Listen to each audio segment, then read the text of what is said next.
There's a couple things when it comes to sharing stuff on Facebook groups.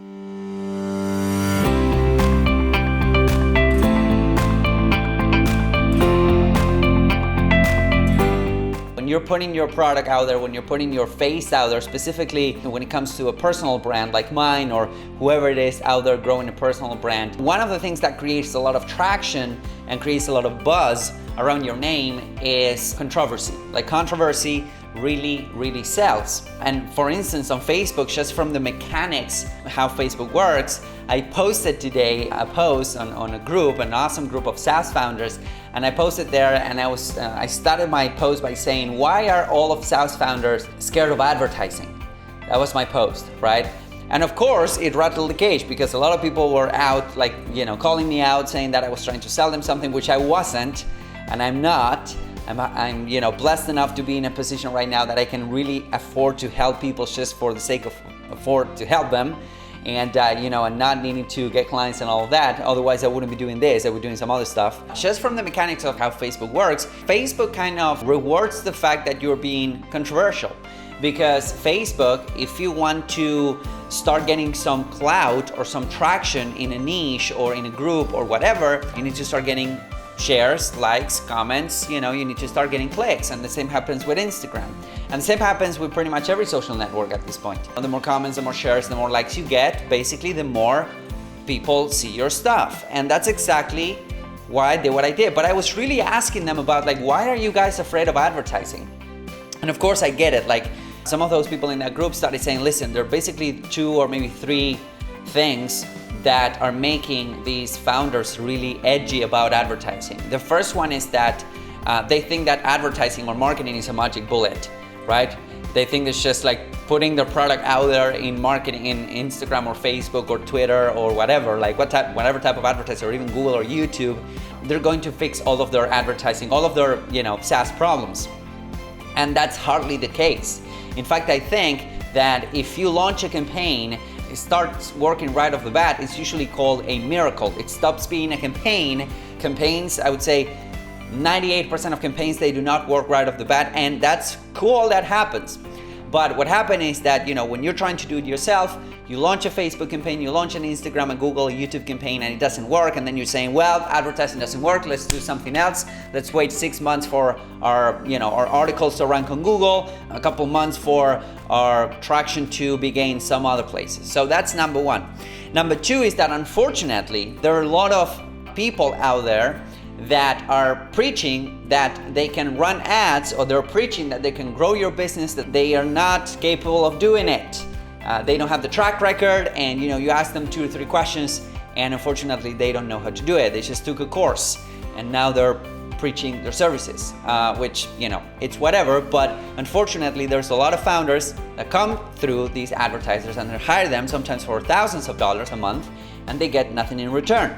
So that's something to be aware of. And number 3 is one of the biggest problems, is that a lot of entrepreneurs, they just know or think or believe they have a great idea, and advertising doesn't lie. If your offer is really bad, if your product is really bad, if your idea is not good, nobody will buy it. So the market doesn't lie. That's a hard pill to swallow. The reason why is because some people would rather keep their idea to themselves and think in their minds, oh well, if I don't advertise, I don't have to prove anyone wrong, right? And they will never advertise because of that, or they will never put their idea or their product out there. And this doesn't necessarily goes or appeals only to SaaS founders, but to pretty much any entrepreneur out there. And if you advertise and you don't get any sales, then who it is to blame? Like most people will say, well, it was the advertising, or it was my targeting on Facebook, or it was my ads on YouTube, or it was the people that I've hired. And sometimes, like I would say, you can get away with a great product that sells itself, right? You can get away with a great product, a great offer, with crappy advertising and mediocre marketing, but not even the best marketing in the world will sell a crappy product or will push a crappy offer. So that is something to consider. Those 3 things basically opened my mind and said, okay, well, now I have a case. And now I can go about talking to these guys and telling them, hey, listen, this is what you need to do when your ads do not work. This is what you need to ask before, hiring an agency, and this is what you need to do if your offer sucks. What do? You pivot. You launch something else, and if that doesn't work, then you launch something else, and if that doesn't work, then you launch something else. That's why, I talked a lot of times about the potential of testing and selling before you build.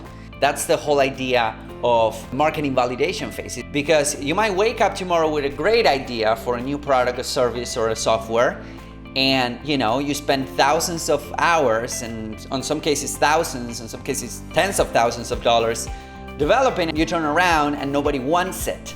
And the reason why that happens is because how do you know if the market really wants it? Well, you sell it first, you build it later, which is completely fine as long as you're open with your public and saying, hey guys, I'm building this waiting list. This is an idea, this isn't even a thing yet. Would you pay for an idea? And guess what? A lot of people will be.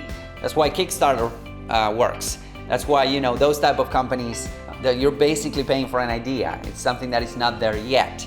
There are pretty designs and a really nice video and a really nice idea. And that's how you validate it. That's why it's called Kickstarters, because you kickstart it. You don't have to spend thousands of hundreds of thousands of dollars in advertising. Like, there's a lot of power in small $5 a day campaigns, a lot of power. Okay, and there's some options on the Facebook advertising platform specifically that allow you to get a lot of data in a small period of time, and you don't have to spend $1 a click or $2 a click. You can get a lot of traction with a lot less. If you have any questions throughout the next couple of days, feel free to post them in marketingatlasshow.com. I will be more than happy to help you guys out with your questions, and I'll see you guys really, really soon. Have an amazing, amazing rest of your week. Bye-bye.